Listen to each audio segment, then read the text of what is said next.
Hallo Celine. Hallo, wie geht's dir? Ja, gut, ja, ich bin jetzt in Prag. Super. Äh, Sind wir allein hier oder sind ja, wir ja, mit weißt du, anderen? es ist wahrscheinlich zu früh. Ja, dann, ich wollte mich einfach vor 10 Minuten einloggen und ich war ganz alleine dabei. Und Okay. ja, dann meine Erfahrungen mit Sessions von gestern. Manche Leute kommen einfach später, weil es ist, wenn es online ist, dann ja, eine Session endet und dann sofort startet die andere und die Ja, Leute haben ja. keine Pause. Ja, Mhm. dann, Aber dann war ich sehe 5 Leute hier.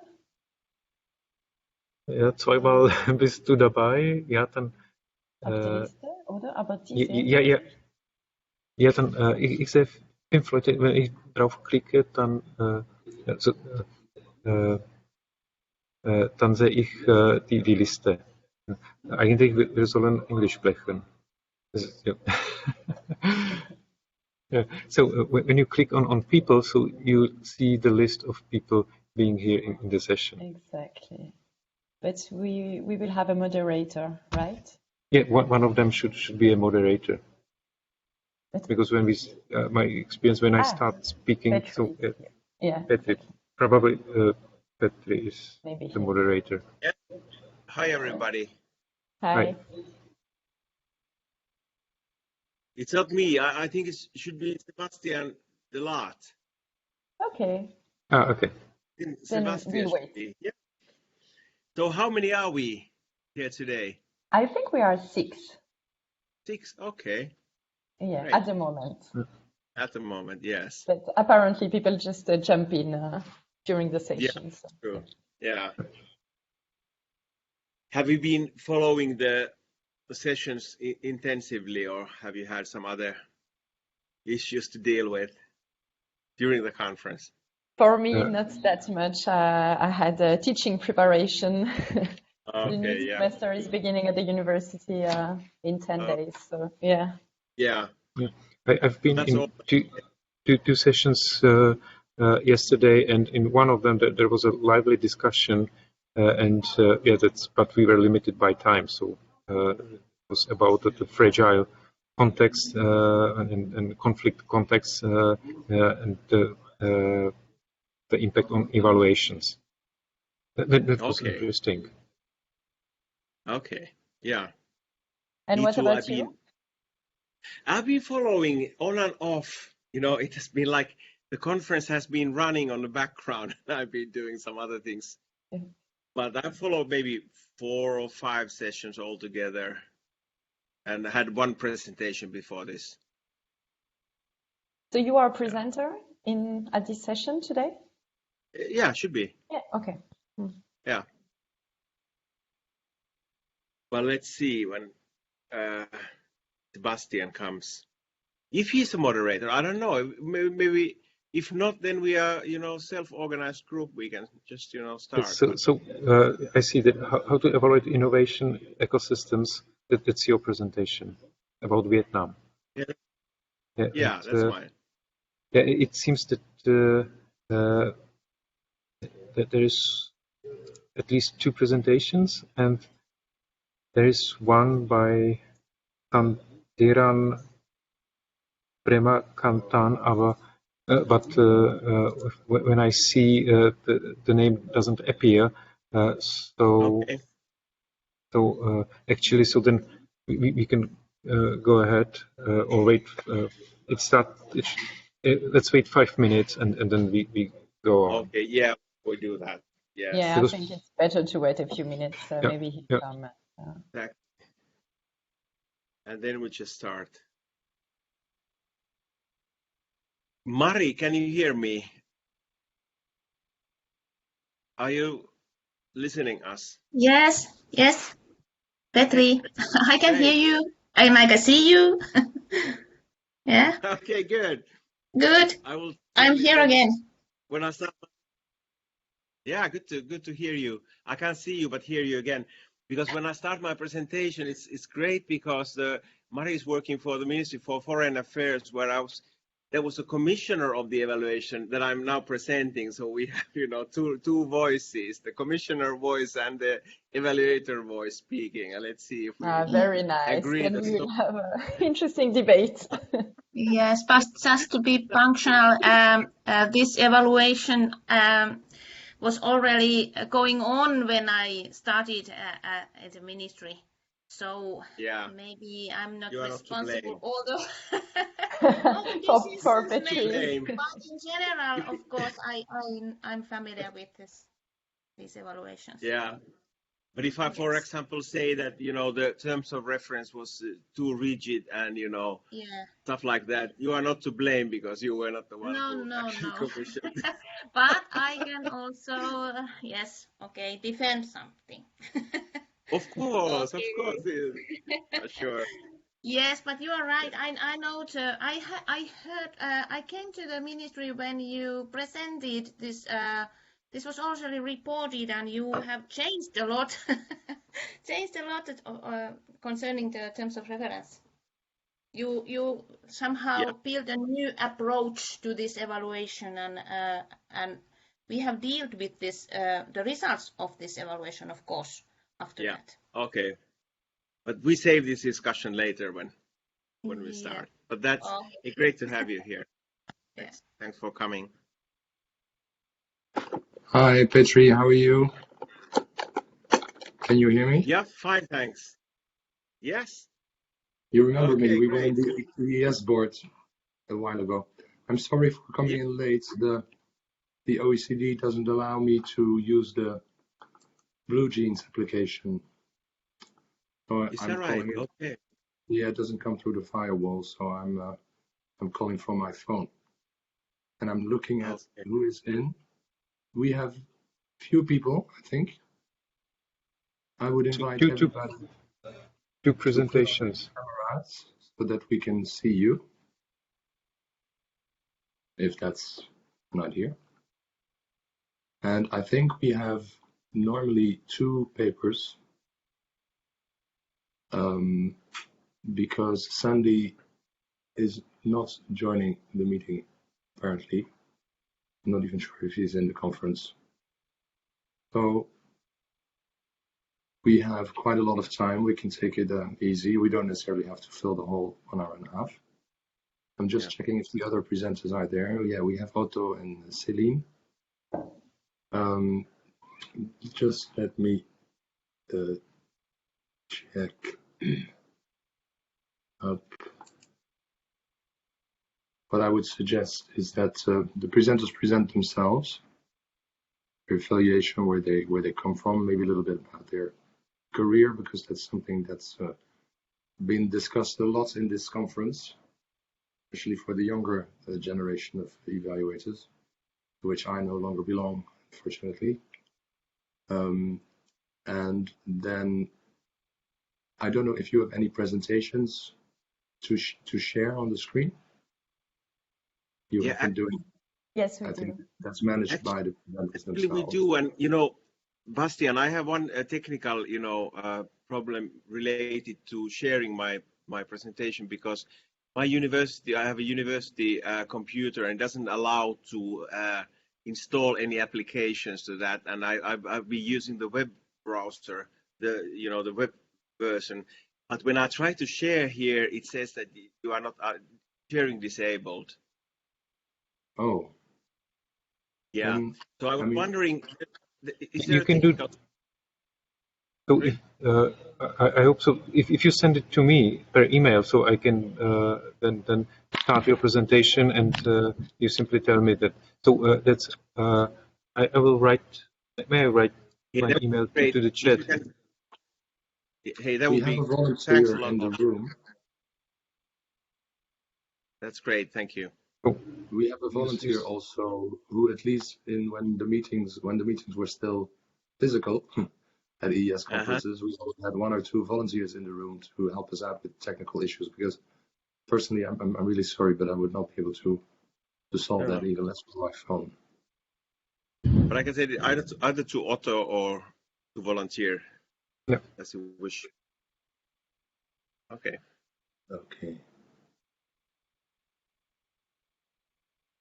So we wait a little bit for that, and then maybe you can introduce yourself, Petri, which you'll do much better than I will be able to do.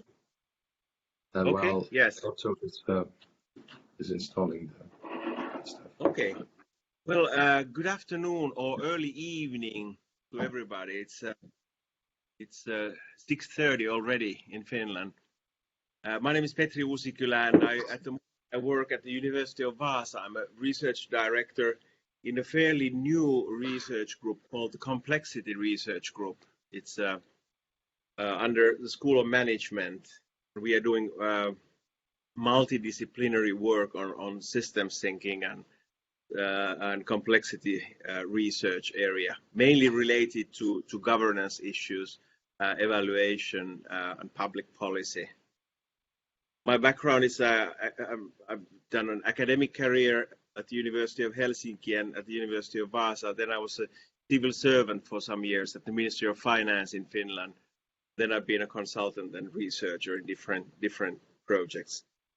But maybe later when I give my presentation, I'll tell more about this particular work that I'm presenting today. So this is the overall background. Thank you. Also, is it working? I haven't received the email yet, so. So you mean, Bastian, do you mean that I start? I'm the first presenter, or? So we can start with Celine, and in the meantime, if you send the presentation, so in the meantime, I will hopefully receive it. Yeah? Okay, great. Okay. Let's do that. So Celine, we will start. Should I share the screen, or you will do that? We don't see Celine. Oh, okay. So I start sharing the screen. Just to check, because I'm not completely familiar with this platform, I saw 3 other participants. Is that correct? So I've seen 7 names. So including ourselves. Yeah. So if I click on people, so then I see the names. 1, 2, 3. And I think one of them is a volunteer for the conference. Yeah. Okay, so we are 6. Yeah. That corresponds to what I'm seeing, because yesterday in another session I couldn't see the participants, strangely enough. So do you see my screen presentation? Yeah, perfect. So okay. The paper we want to present is actually work of several authors. You see the names: Celine Mavro, me, Lars Balser, Veronique Eicher, Sigrid Haunberger, Christine Hoyer, François Xavier Villon, and Petra Zeyen. It is because we are members of the working group of the Swiss Evaluation Association concerning research about evaluations. And in this group, we started a few years ago doing research about evaluation criteria and how they are used in practice. And we did literature review from 6 policy fields, and actually we do that in 6 policy fields, but in the presentations there are only 5 of them because we have some delays in delivery. So we'll concentrate on these 5, and actually the conclusions are similar. So then we expect then when we add one additional field, so it will not change our results much. So in our presentation, we are here 2 speakers, Celine and me. I will start. I will introduce myself, and then I give word to Celine to introduce herself, and then we continue with definition of evaluation criteria and how we did the literature review, and how and what criteria and how they were used, and what conclusions we rise from this. So to introduce myself, I work at the University of Basel in Switzerland at the Center for Philanthropy Studies, but I came to Switzerland with evaluation background from the Czech Republic where I did mainly the counterfactual impact evaluations. And I still continue doing them because that's more or less my hobby. And I'm still strongly involved in the evaluation communities in Switzerland and in the Czech Republic. And 2 years ago, I've been elected to the board of directors of the European Evaluation Society. And actually, I met Bastian there. So, Céline, would you present yourself? Yes, hello everyone. I'm Céline Mavro. I'm an assistant professor for health policy at the University of Lausanne in Switzerland, and I'm also very much involved into evaluation praxis, and I do a lot of evaluations for the Swiss Office of Public Health in different topics, and very much involved with the assessment of the COVID crisis management at the moment, but otherwise work on prevention policies mainly. So, thank you. And I go on. So, actually, the background of our study, so if you take the standard set of evaluation criteria defined by OECD and DAC, so we wanted to have a look at some fields and at more specific evaluation criteria, how they are used, and whether there is some kind of standardization in specific fields, and how we can share the experience within the fields and across the fields. And are there some specific criteria used, for example, for some meta-evaluations and a comparison across evaluations when we compare success and failure of policies or programs or projects. So the aim was to be able to compare the use of evaluation criteria across the fields and evaluations. So we started first searching the literature about what the evaluation criteria means. So, and we found many definitions as an attribute of an object or activity used to acknowledge its merit and shortcomings. Then, for example, Scriven started publishing 20 years ago about this topic, about merit and significance, referring to a value, but not as the result of the process of the program. So, based on it, so we simply defined the meaning of evaluation criteria, because when reading the literature, so the criteria can be used in different ways, and we wanted to be sure that we speak about evaluation criteria, because in many papers in the literature search, you can find evaluation and criteria, but those are actually not evaluation criteria. So that was the theoretical background we used for our study. Then when we did our literature search, so the papers are mainly from Europe. 1/4 from the North America, and about 1/4 from the other parts of the world. And in this part, when we read the papers, so Otto, yes. Can I just interrupt? I have the impression that someone has not muted. Yes, okay, yeah, I'll tell you. I'll take care that. Pardon, promiňte, můžete mluvit potichu. So Okay. I'm like, I told them to not to be so loud. I'm sorry for that, because I'm a public space, you know. So sorry for that.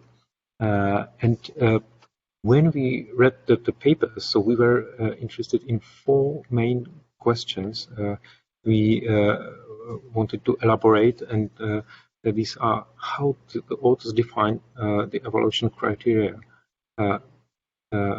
how they develop the criteria, how they define, and how was the process of defining them, and then how they actually apply them when they define them and to use them, and at the end, how meaningful and applicable are the evaluation criteria. And then we will come to these questions later in the conclusions. The selection process, so now you know the fields we are concentrated on. So it's public health, social services, vocational education, higher education, environment, and land use planning. So these are different, and for example, we selected education and environment as we see them as important as with climate change, the environment became more important in evaluations. And for example, health and social services are related to aging, as these services are more required than previously, and also more discussed. Then in the first round, we got about thousands papers, and then we selected 100 articles of for the review from about 650 we got when we simply selected shortlist for the review. The criteria we used to select them, they were in English, related to policy fields, and then we go through the list, and then at the end, as for example, when I mentioned on my previous slide, evaluation and criteria doesn't mean evaluation criteria. So then, even if both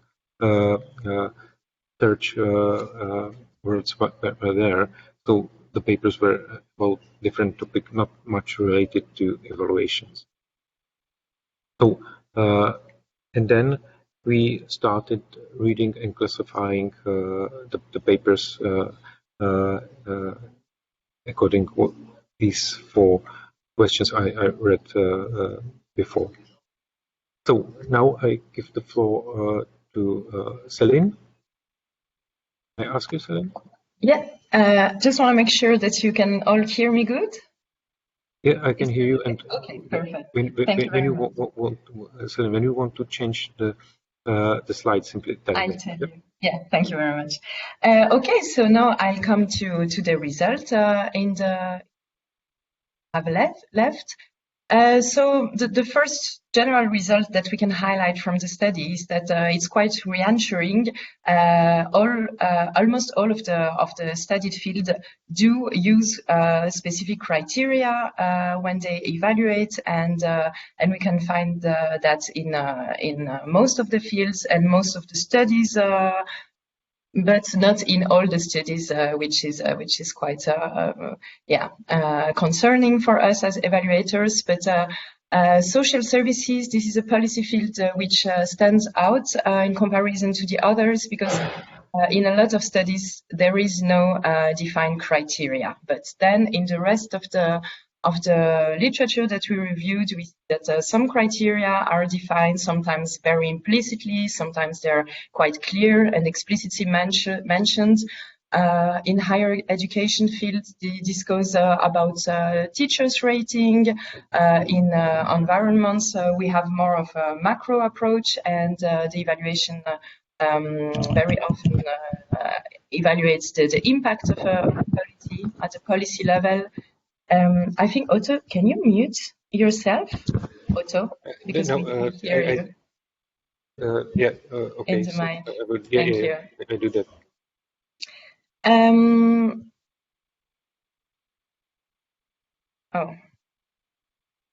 You can go to the next slide. Thank you.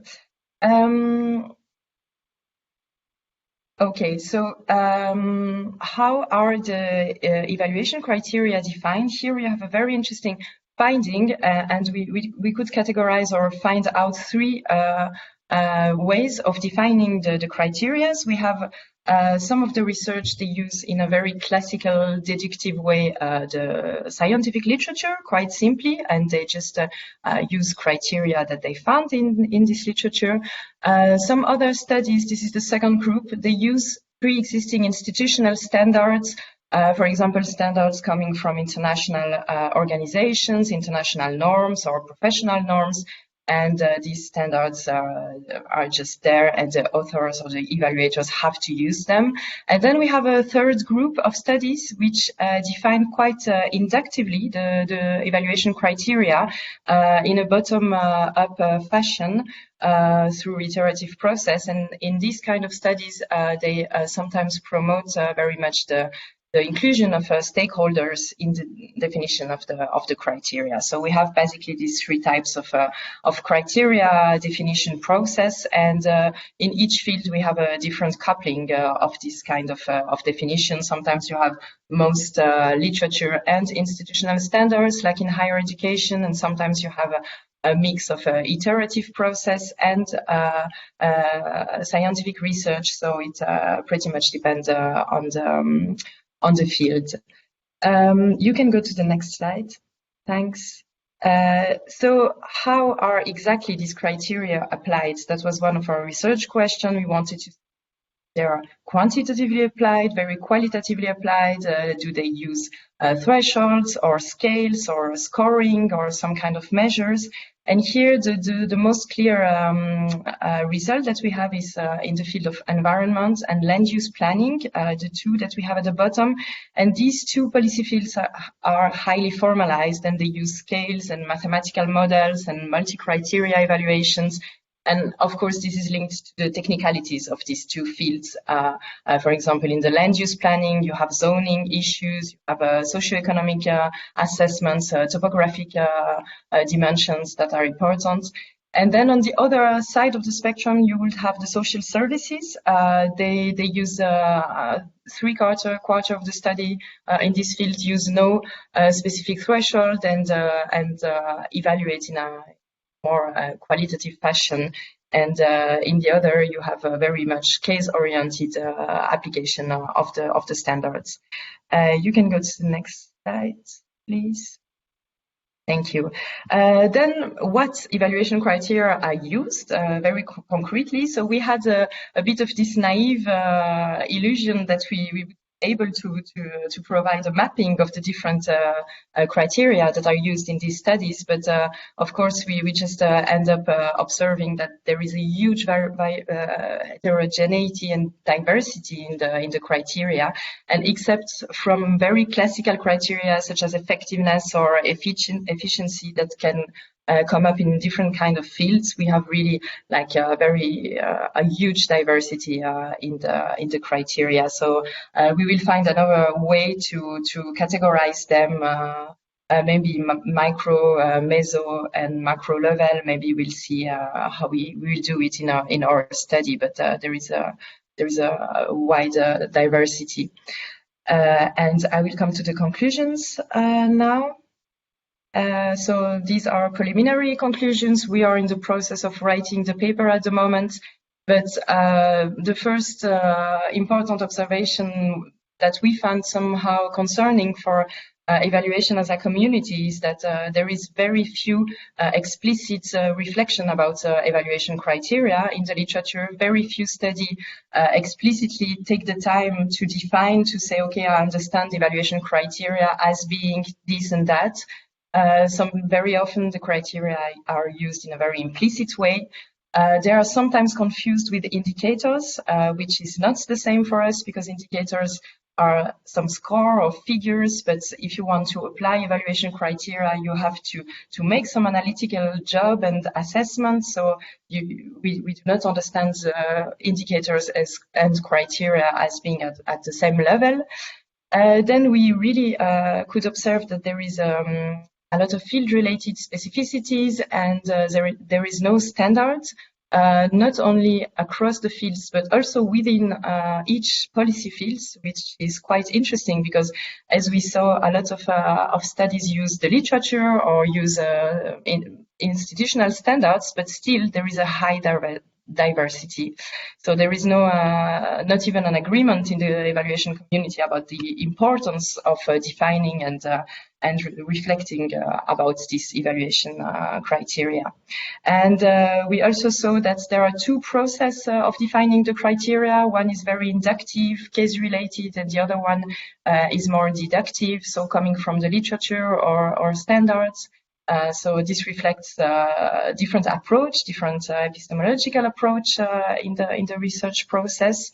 And we also saw that there are some very technical criteria like cost effectiveness, satisfaction, use, and there are a bunch of new emerging criteria which are higher level criteria and more interested in some notions such as sustainability or social justice. And these criteria exist, but are a bit more difficult to operationalize, of course, because they are big concepts.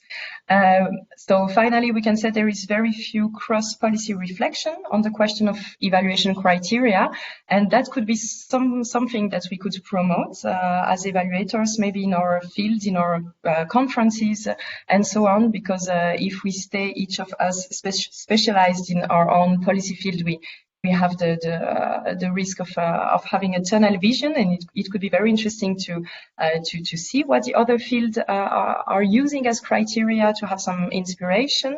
And importantly, we see there is a set of emerging criteria that are related to contemporary social challenges, such as the COVID or the environment issues, and maybe these kind of criteria will be more and more important in the future. So thank you very much for your attention, and we are open for questions and comments. Thank you very much, Céline and Otto, for this interesting presentation, which makes me wonder, well, in fact, it raises quite a couple of questions, I must say, also on the sort of what is the body of knowledge and methodology that evaluators draw on, which, as you show, is extremely variable if you go from one field to another. I recognize it, but still. But before saying more, I would like to invite people from the room who are in the room to ask their questions and to unmute them and also show their faces if that's possible. And we will do the same after Petri's presentation, and then maybe we can have a general discussion on the basis of the similarities between, or the differences between the two papers. Is there anybody who wants to ask a question? I'm not even sure if that's possible. Is that possible in this setup? Or should... Yeah, I think, yeah, it is possible. Yes, it is possible. Maybe you can introduce yourself briefly, where you are. Yes. So in relation to evaluation, of course. Yes, I'm Tanja Schnotz, and I work as head of evaluation unit in a University of Teacher Education. My interest is the field of higher education in the presentation. What I asked myself is the difference between criteria and indicators. I think, for example, satisfaction can be a criteria or a competence development, but when you go to the to fixed threshold values and so, then it gets to the indicator. Maybe I do not understand it right, but I think you can have a topic on both levels. Yeah, or maybe also if you think of Linderman, the quality of education, and you have the indicators of satisfaction, competence development, learning, and so on, building interest. So you can have a higher topic, and you have the indicators, and also you have satisfaction as criteria, and you can break it down to an indicator. So I can see really the point in saying development of competence is no criteria or whatever. It's only an indicator. So. Yeah, I understand your question. So maybe Otto and Celine can respond. Yeah, because I had the same experience because with, for example, SDG 17 partnership, there is a set of indicators, but they say nothing about was the success or failure, the partnership. So you measure how much money you spent, how many countries were involved, but that's the difference between indicators and criteria. So you use the indicators to evaluate based on some criteria whether that was success or failure or what you have achieved. Mm-hmm. While in the case, unfortunately, I was not the author writing and reading the papers about higher education, neither was Celine, but the difference in indicator evaluation criteria and indicators is that you can use indicators to apply them in criteria and decide on the failure or success. In the case of SDGs, that was when I read the list of indicators. So I was expecting, so you can decide on whether that was success or failure, but not you cannot. You see simply the numbers, and there is this quality of decision missing in indicators.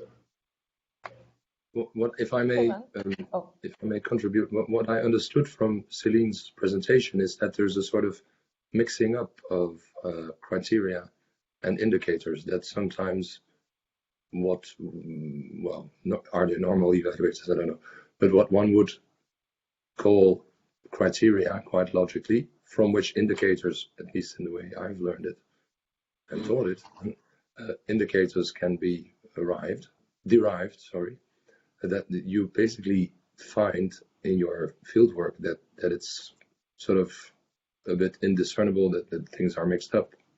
Is that what you say? And then my follow-up question, but I see that Elliot has put on his mic, so he will have the floor in a couple of seconds. My follow-up question would be, well, once you have observed what you have observed, so what's the next step? What you're going to do? Is it good? Is it bad? What's the criterion to? So in many papers, in multi-criteria analysis, that was exactly the case you described.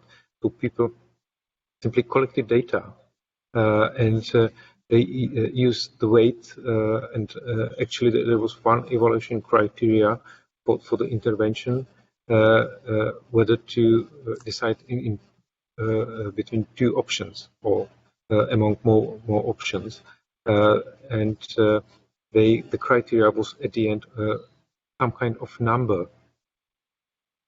based on the indicators. Mm-hmm. But problem was that it was not clear why they decided for these indicators. So then they developed criteria from numbers, but the criteria was then a number that should help in decision making about the intervention, but the problem in some cases was that there was missing the relevance of the indicators for this criteria. And maybe just to complement, I think, Bastian, you're right when you say, for us, the indicator is just a rough data, right? And then if you want to assess the quality of a program or a policy, you have to make a next step, an intellectual step, which is the assessment. And this is the difference that we make between indicators and criteria. And it's totally okay that some policies or programs are evaluated in a qualitative way or without threshold or so. But sometimes you have paper just saying the policy was a success or a failure, but not even declaring is it under the perspective of the efficiency, of the quality, which kind of quality, of the equity, can be different things. And that is what we wanted to highlight. So basically what you found is that they're quite unsystematic, I would say. Mm-hmm. Yeah. Elliot, I think that you wanted to say something. I had to leave at one point and came back, so I was here at the beginning and the end, or the first third and the final third of the presentations, but I was puzzled. In some ways, I think that evaluation criteria are a historic perspective in evaluation. I mean, the journey from monitoring to evaluation indeed has moved from narrow-based indicators to slightly broader criteria, which may encompass and be represented by in a more nuanced way, and then on to evaluation questions. And the big discussion in many evaluations these days is criteria are really not as relevant as asking evaluation questions, and then people go trying to stick their evaluation questions underneath the criteria because the DAC criteria, for example, are so generic that they can be interpreted in many ways. They need to be made more specific. So firstly, I think that there's been a general movement away from the criteria base of evaluation, except for those people who continue to interpret evaluation as being primarily about monitoring. Then there is the question that do we expect some standardization across, for example, higher education institutions or people involved in labor legislation or healthcare or international development? I would be surprised if we were sticking to criteria, that they would be the same across organizational entities or units of analysis, because the real question of an evaluation is what matters for us in our context at this moment in time. And you could ask the same question around effectiveness, for example, in Sweden, in Italy, in the UK, and in the United States, applied to similar programs, and the meaning of the term effectiveness will be different because it relates to their context, their priorities, their institutional framework. So firstly, I'm questioning why you're so interested in, well, I understand why you're interested in criteria, but I would certainly put it into a more historic perspective. But secondly, the differentiation and the non-consistency of criteria seems to be a reasonable adaptation to the different realities and contexts within which agencies and different policy entities exist. Yes, definitely. I think thank you for the hint. The historical perspective is very important, and we have to have that in the paper. To answer your question, our study started because we had a frustration in the Swiss evaluation community because we had institutional standards promoted by the state, which were always the same and mainly efficiency and effectiveness. And like you said, they are too broad. You can understand anything under this kind of concepts, and also they're outdated, definitely. For example, I work very much in the field of health policies, and we need new evaluation criteria or new dimensions under which to assess the policies, like equity, gender equity, participation, durability, I don't know, transparency, accountability, can be anything. And that is the reason why we started this reflection on evaluation standards, because we wanted to modernize a little bit the thing. Well, just to final on I'll stop now, but the way I deal with it at the moment is that I start with the evaluation question. Then I try at the planning stage to work out how would I deal with answering the evaluation question and judging what the meaning of the answer was. by certain criteria or standards, if you like. But I start not at the level of the standard, but start at the level of what do we want to know about. And once you know what we want to know about, then it's reasonable to say, and how would I know if I got a good answer or not? But, I mean, these are questions we could discuss at length, and I don't want to use any more time. Thank you for an interesting presentation. Thanks very much, Elliot, for bringing this up. It's a question, as you know, that Can I continue? Every day. Sorry, Otto? Petri wants to talk. Somebody wants. Oh, thank you. Yeah, I don't see the different. Oh, Petri, sorry. Yeah, you jumped off my screen. Okay, thank you for the excellent presentation, and thank you, Elliot, for opening up some new aspects related to criteria. And I would like to continue what you said. You know, what you just said. What we really want to know, and I think the big question now is that whether we apply generic criteria or whether we want to apply, let's say, a program-specific criteria that are related to the goals and objectives of a program. I understand. Let me say, I understand the generic criteria. Then when you want to aggregate something, or you want to compare, you want to have similar criteria, you know, in different programs, for example, if the donor wants to see how the overall programs during the last 5 years periods have, been, how effective they have been, and so on and so on. But in most of the cases, then we lose something very precious and very important to the program as such. And I would say that we are neglecting too much the strategic priorities of the evaluation target of a program that we are really evaluating. And we are missing that point very often by applying very abstract and generic the evaluation criteria. And I fully agree also that the evaluation questions are very important. In my thinking, I see evaluations questions as something equivalent to research, where you have, let's say, a survey questions, and then you aggregate them into factors or into scales, depending on your methodology, in order to see the big picture.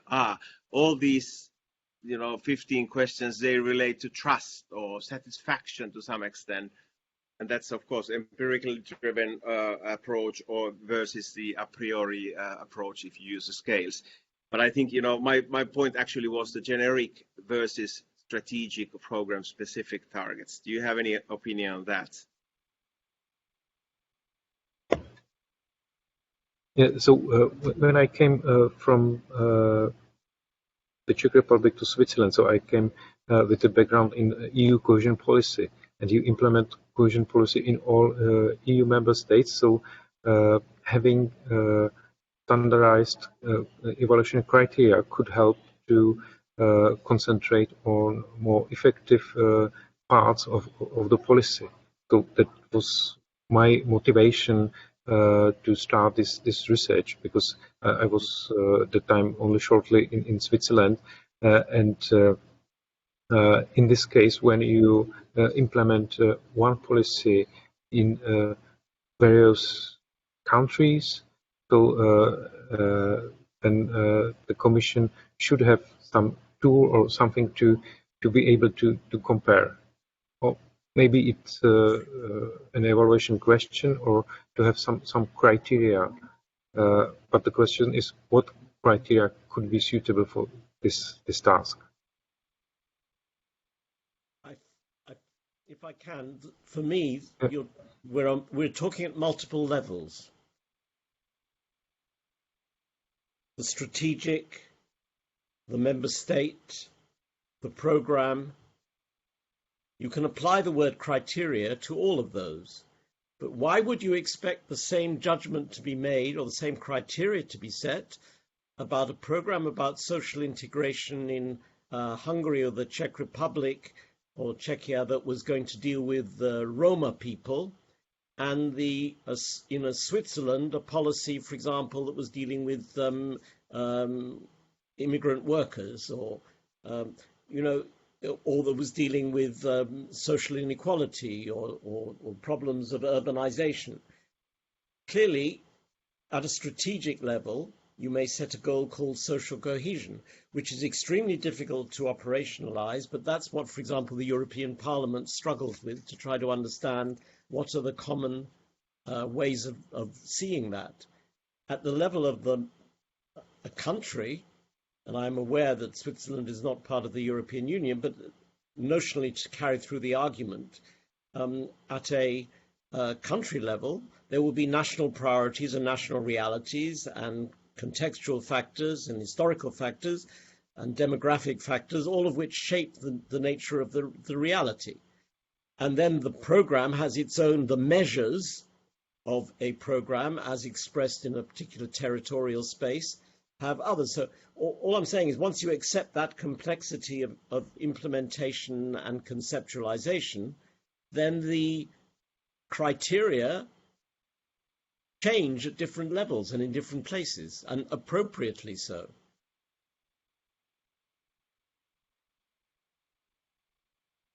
Thank you, Yeah. Elliot.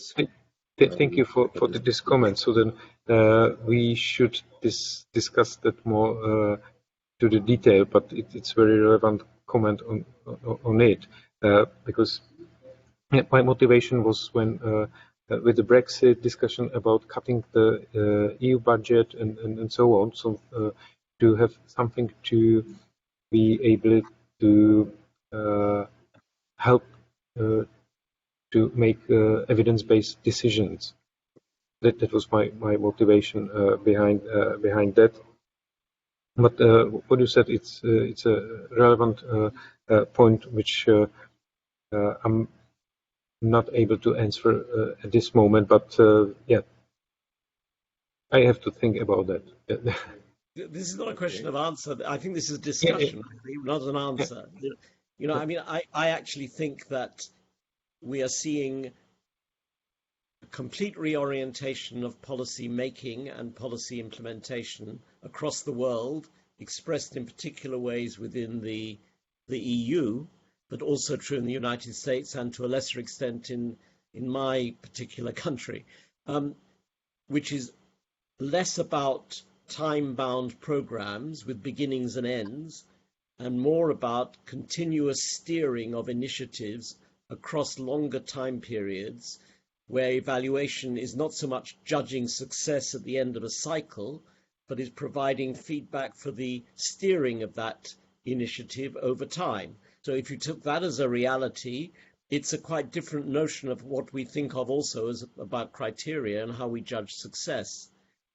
And I think the other thing is that within the European Union in particular, there is an acceptance that the definition of what is worthwhile is what works in the member state, not what works. So it must contribute, obviously, to the strategic goals of smart specialization or whatever they might be, but they need also to be real in very different countries, whether they are in East or Central Europe, or in the south of Europe, or the west of Europe. And therefore, aggregating is not at the level of saying the same thing. It's not about the number of patents or the number of people employed in jobs. It's about some aggregate way of measuring success that is real at the level of the individual context, but which still can be shown to relate to the strategic goal. So I think it's become a much more complicated job of demonstrating effectiveness because of the way policy is changing. Anyhow, I've done my bit for today. It's been a long day.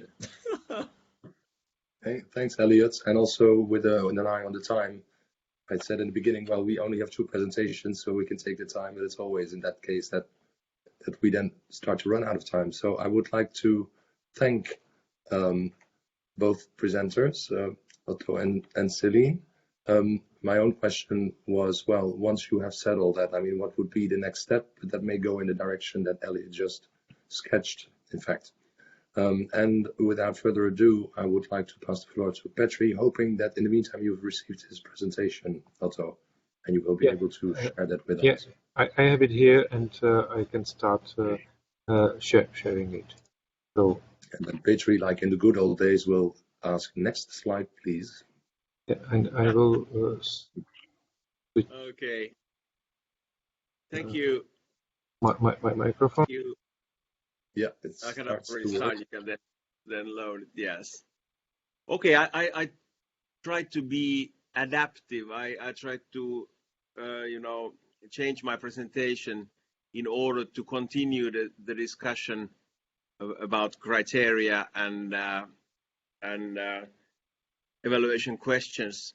But the broadly, what I'm presenting today is a particular evaluation I was involved some years ago.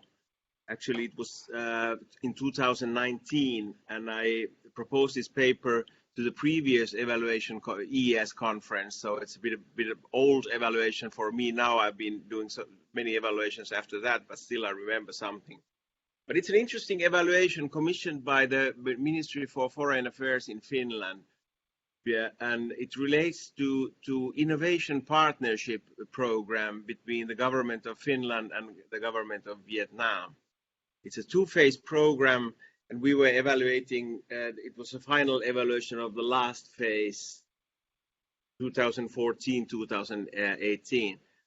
And the aim of the program was to enhance the innovation ecosystem development in Vietnam. And it actually covered different levels, the local, regional level, introducing innovation, hubs and living labs and startup, giving capacity building to startup communities and so on. There were lots of different activities at the very local level. But then there was also some objectives related to developing the national regulation so that certain innovation policy initiatives were able to be introduced and implemented. So there were also regulatory tasks. So it was operating at the national central government level and at the local government level. And we thought that, this is an interesting project, but if we focus on ecosystems, we were not so certain whether the terms of reference that was written would apply, because to be frank, it was very, very rigid, based on OECD DAC criteria. And once we started to think that whether we should bid on this, we said that no way, this criteria does not apply if you really want to get something out of the ecosystem development. So what we did, there were two alternatives: either to do the rigid way, just write the TOR based, the tender based on TOR, or try to adjust the evaluation criteria and questions. And now I would like to show you, because I would like to continue the Otto's and Celine's presentation. I also sent you an appendix from our tender. I want to show how we started the work, just briefly, to get a very concrete idea how the systemic approach could be applied to OECD DAC criteria. Do you have that, Otto? The Word document that I sent you? If you can share that briefly. Yeah, exactly. Thank you. This is an appendix. I just made it during their presentation. Okay, so if you go further down, the models, we don't have to stop. Just please continue. There's a matrix coming soon. Something is happening. Well, anyway, while you are scrolling the screen, I said, what we did actually, we took the OECD criteria, which are actually also applied in the Finnish Ministry for Foreign Affairs. We made a kind of a dual tender, saying that what would be the evaluation questions for the TOR, these and these, what sort of methods, data could be used, and then just if you scroll down a bit, and then what it means in a systems perspective. how can be, for example, the relevance or coherence or effectiveness could be evaluated from a systems perspective.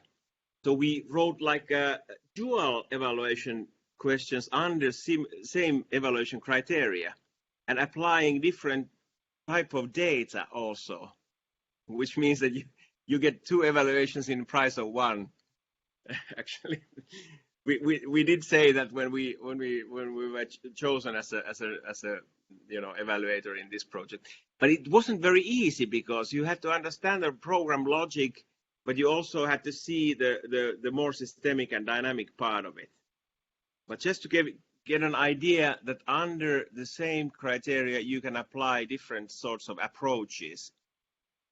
This being traditional program evaluation approach with the program evaluation, questions and so on, and kind of an alternative systems approach. But now let's move back to PowerPoint presentation, and I will skip some parts of but just briefly introduce what we were doing, and then I open up some of the systemic parts.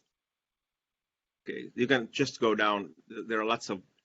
I will not go into details. We don't have time to go into details of that. Okay, but here we start.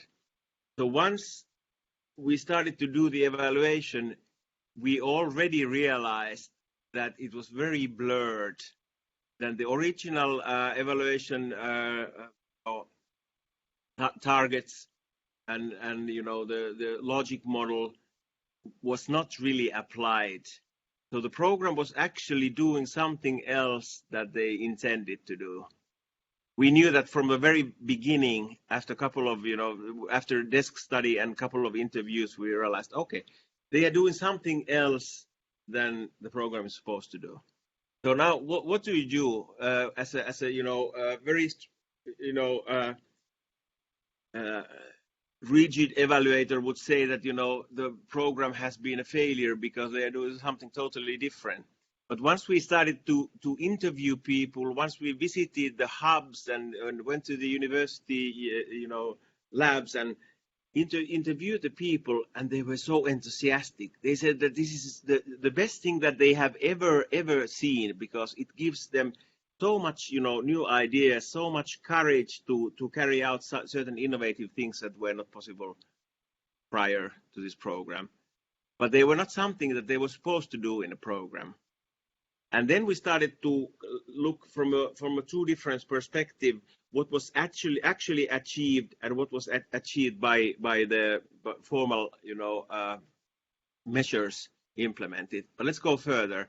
I will skip the traditional evaluation part. We of course reported based on those OECD DAC criteria, but I will show some examples from the systems approach. Just go on. This is context analysis. These are very technical things, I will not explain them. Just go on. And this is a nice one. Put the previous one. This is exactly where we were. This was like the traditional linear evaluation model, and then somebody opens the door and say, well, it's a messy reality out there. So what do you do? How to combine these 2 approaches? Okay, if we continue, I will skip. There are some systems approach compared to I don't skip this. These are very okay, go on. This can also be skipped. This from my previous work. Skip this. Okay, I will show some examples what we did. Actually, when we really wanted to understand what was going on in the Vietnamese innovation system, we did lots of interviews, and then we analyzed the qualitative data, the interview data. I tried to build a systems maps like a causal loops. We did not really actually use the causal loop diagram method, but it was more qualitative to test that, whether this would be the big picture that we are seeing in the field, and try to test this idea with the program steering group and some of the clients over there. But let's not go into details and then continue, because we also wanted to see the change. So we applied network analysis. And now I have to say that this is a quick and dirty way of doing network analysis, because we were not able to do a real, baseline analysis in 2014 and then the end line in 2018. But what we did, we had a certain informants. There were actually 10 of them, 10 informants. And then we had the matrices. We made a kind of the boundary specification, who all were, most important actors in the Vietnamese innovation, national innovation ecosystems. And then we had a huge matrix, and the role of the informants was to assess how the network looked like in 2014. Who were the most? Where were the most? The most active connections and relations in the field. So they kind of deconstructed it was coded in Excels. And then when you ran like 10 Excels together, you could see really the variation, whether how reliable data it was, and to see that what kind of how the opinions differ. But it was quite robust. There were not so many so big variation. So that was the starting point, and then the ending point in 2018 was that, which immediately shows you that there has been some activities taking place. The actors are more connected than they were prior the intervention. But then we also wanted to measure, if you put this next one, about some network properties. Here you see the density scores and the centralization.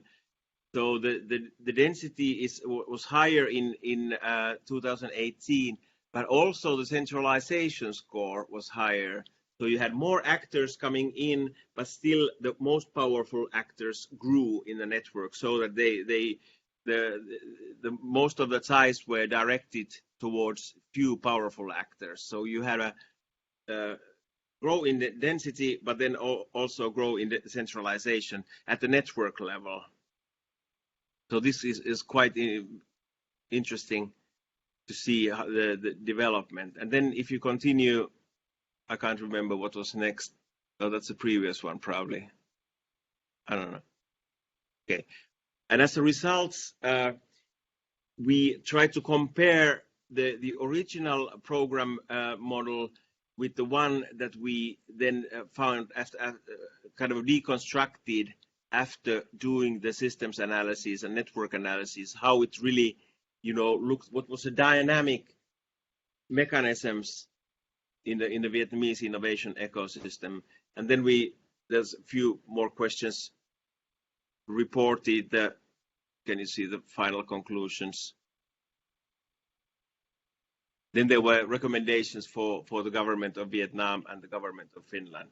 But let's to sum up quickly, I would say that the lessons learned from this project is that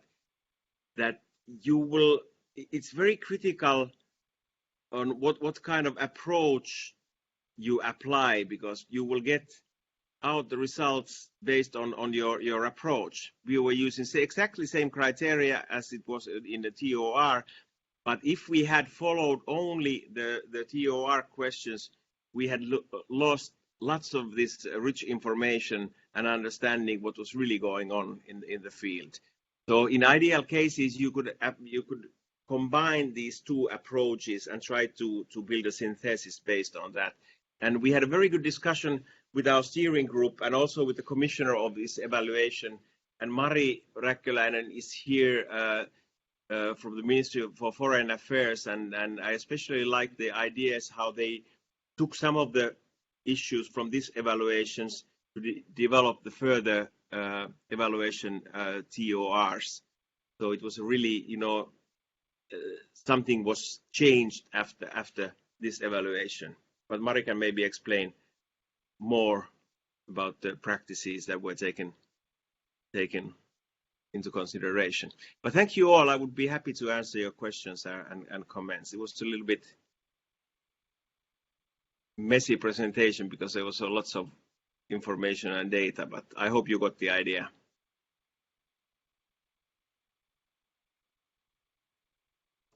Thank you very much, Petri. And I suggest that, like for the previous presentation, we ask people in the virtual room if they have anything to ask, either technical or about what software you used or what the consequences were. And maybe Mari can indeed also follow up on that last point, which I think is interesting, because apparently it was a... Hi, Mari, how are you? Hi, I'm fine, thanks. Yes, just some comments on this. As I said previously, I wasn't involved in this specific evaluation from the outset, but I heard of this process, and also I was there when those results of this evaluation was launched, and it was very popular event. There were so many people listening to this evaluation because many has also paid attention during this process on it. But what has been changed? I just want to say that this is a program evaluation, and quite often those program evaluation has have those used those criteria, those DAC evaluation. DAC criteria, but in centralized evaluation, which concentrates on policy level and issues, evaluation unit doesn't use and is not obligatory to use this OECD DAC criteria, of course not. But somehow it's understandable that those program evaluations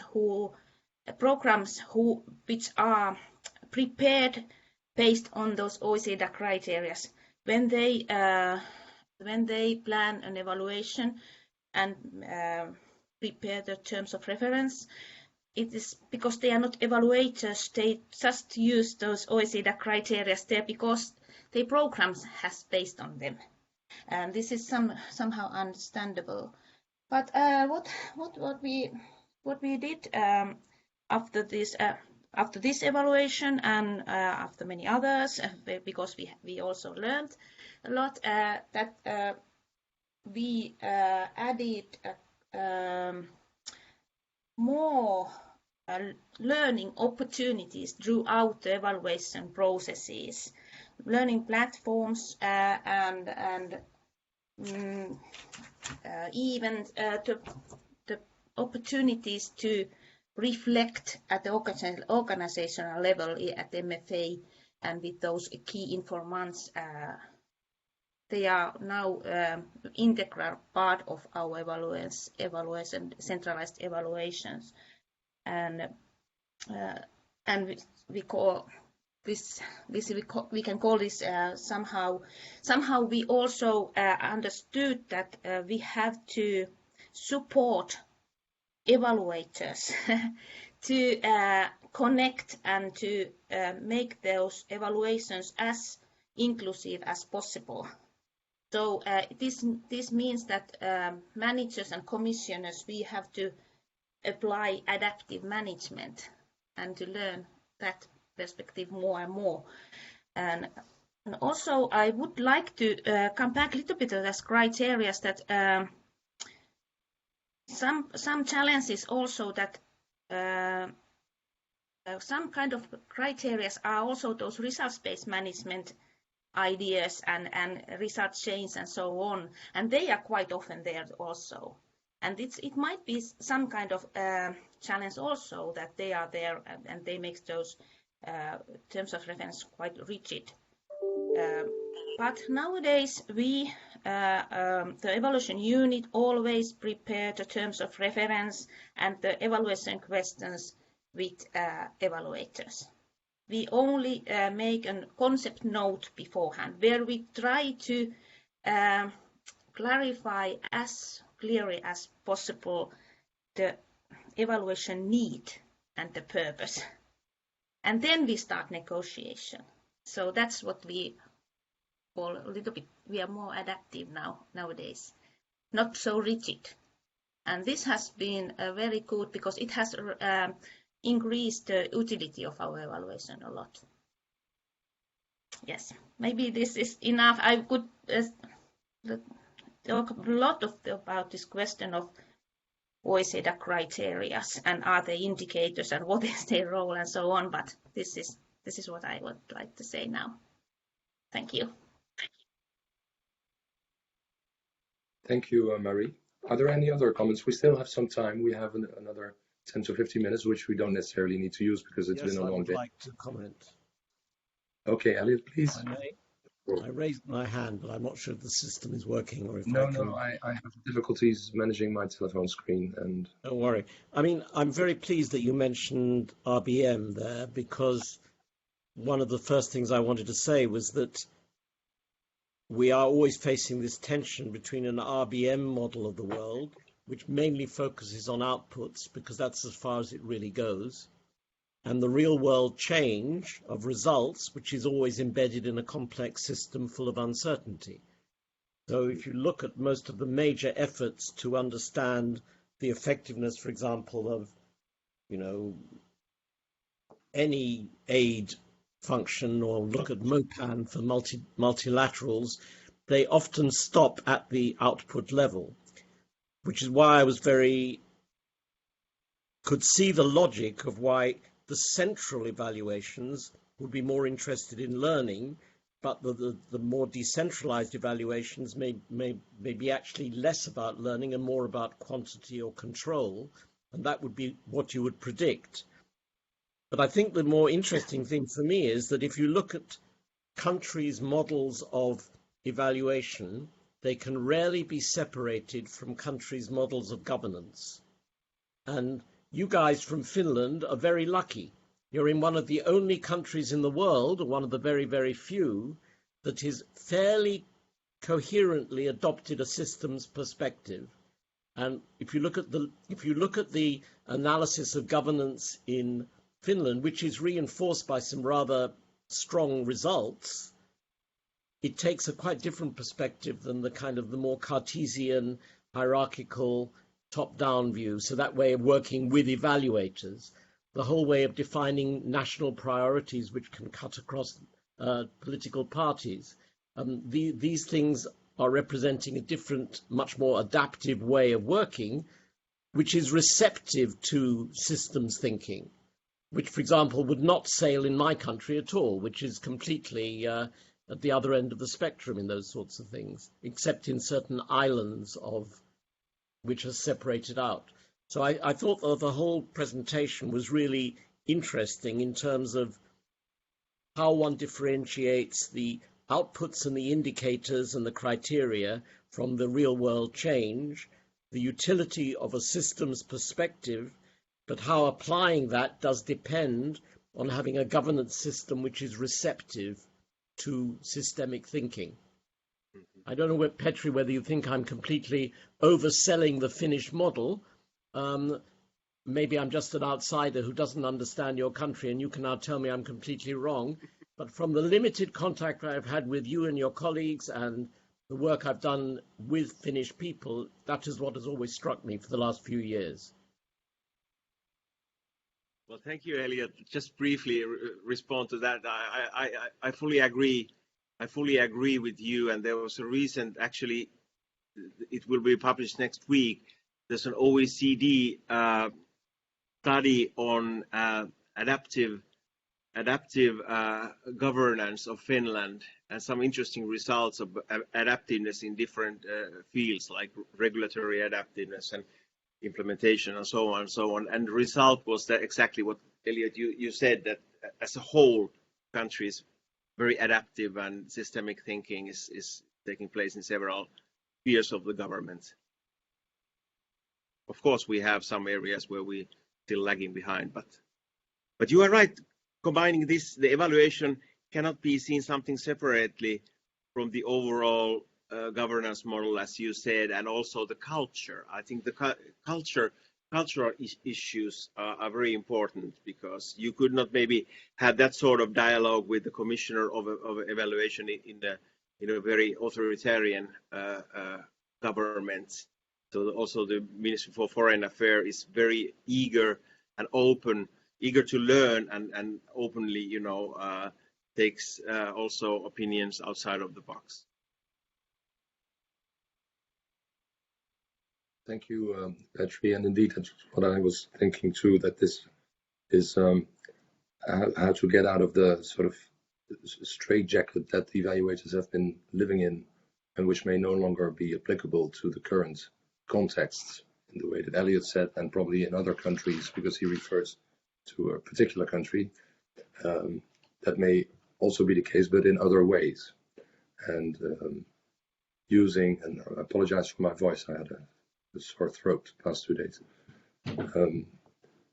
The evaluation criteria and approaches need constant adaptation, I think, to the way in which contexts evolve. I won't do it, but I can tell you everything about that, and Elliot knows that. Are there any other questions? I'm looking at my screen. I don't see hands raised, because I have the impression that I just don't see them. Yeah, I do see a hand raised. Celine, please. Yes, thank you very much. I will be quick. Thank you, Petri, for the very nice presentation. I was very interested in what you said, that the program would be considered as a failure if you were rigid evaluator, and then the stakeholders said it was the most beautiful thing on earth, right? And they were convinced by the program. And this is exactly what we discussed. If us as evaluators, instead of automatically take the criteria that are existing and traditional, and if we had a more explicit and systematic thinking about under which perspective to evaluate a program, it would be very rich. And I would be interested to know first, why were the stakeholders convinced by the program from a bottom-up perspective, and if you then changed your definition of the criteria in a more inclusive way to include perspective. Thank you. Okay, yes, of course, I was a little bit exaggerating the failure, the enthusiasm, but it was like that.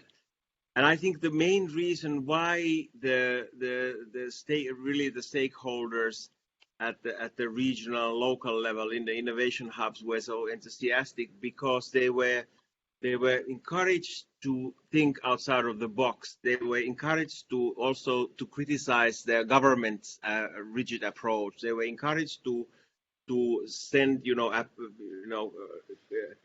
to the central government, inquiries when this regulation will be changed. So it was a kind of a, encouraging movement also, and lots of, capacity building took place. But also the project was actually changing the financial schemes according to what was working and what wasn't working. So if they saw that, one hub was doing a great job and they wanted to move to a next phase, so the financial allocations were changed in order to make that possible. So of course, and if something didn't work, they took them, out. So it was very adaptive program, and that's why the local, stakeholders were so enthusiastic. And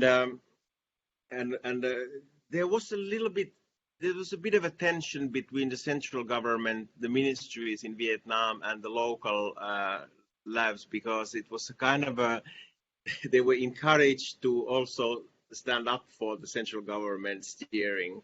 And of course, in a country like Vietnam, you don't like if universities and local innovation hubs are criticizing the government policy. So there was all sorts of tensions. But I think the program team managed to. They were like ambassadors that were running from the local hubs to the ministries back and forth and trying to build consensus, but in a very flexible manner. So they actually did a really, really good job. Can I come in on that particular, just on one point about that, which while you were talking made me realize that one of the differences in policy making that is underpinning adaptive management, adaptive policy making, and all the rest of it, is the blurring of the boundaries between policy as decision-making and policy as implementation. So the classic understanding of policy is the minister decides and that is the policy, or parliament passes a law and that is the policy. Whereas in political science, for at least 25 years, it's been well understood that implementation, it's not until the last bureaucrat interprets their discretion in their own way, in their own municipality, that policy in the real world has been made. And I think that it's partly because that perspective has begun to move into the policy arena, the policy makers arena, that it becomes possible to take on an adaptive, much more flexible perspective. The tragedy is that evaluators are coming rather late to the party. They're still thinking about linear models, which assume inputs and outputs, and which assume that the initial objectives are fixed and that non-delivery of those objectives equals failure. So somehow or other, aligning what academic studies of policymaking say, what practitioners in the policy community are doing, and what evaluators are actually slowly moving towards is quite a difficult struggle. And the whole area of indicators and criteria is on the, and systems thinking is on the front line of that kind of struggle. That was nice, Claude. Thank you, Elliot. I can only agree. We're in the middle of it. It's also, I realize, it makes also things for the evaluators more complex, and maybe people shy away from that because the previous systems that we used, the approaches that we applied, were also safe in a certain way. If you have to deal with complexity and you have to think about, well, how am I going to deal with complexity? Maybe it's a bit too complex. In any case, we're reaching towards the end, unless there is an urgent question. Anyway, all the profiles of all the participants of the conference are on the WOVA, it's called, I think, app, so you can approach people directly if you want. I think that exists, and then, I mean, through LinkedIn and other. I've learned a lot. I hope that's the same for all the participants. Thank you very much, Celine, Otto, and Petri. Thanks, Elliot, for your questions and views, and to Mari also for her contribution. And I hope that those, and Tanya, of course, who intervened after the first presentation. I hope the others, even though silent, found this an interesting gathering. I did so. See you soon, I hope. Maybe some of you will be there tomorrow, and I hope that we will be able to meet physically in Denmark. What is it, next year? So we cross fingers for that. Thanks again for your participation and your support to the EES. Thank you, and I'm glad hope your throat gets better soon. Yesterday I didn't have any voice, so I was not sure if I could do this, but I managed it, and I now don't have any meetings for the rest of the week. So that should well done. Thank you, everybody. Bye. Okay, thank you very you. much. Thank you for your comment. Bye-bye. Bye-bye. Yes, bye-bye. Bye-bye, everybody.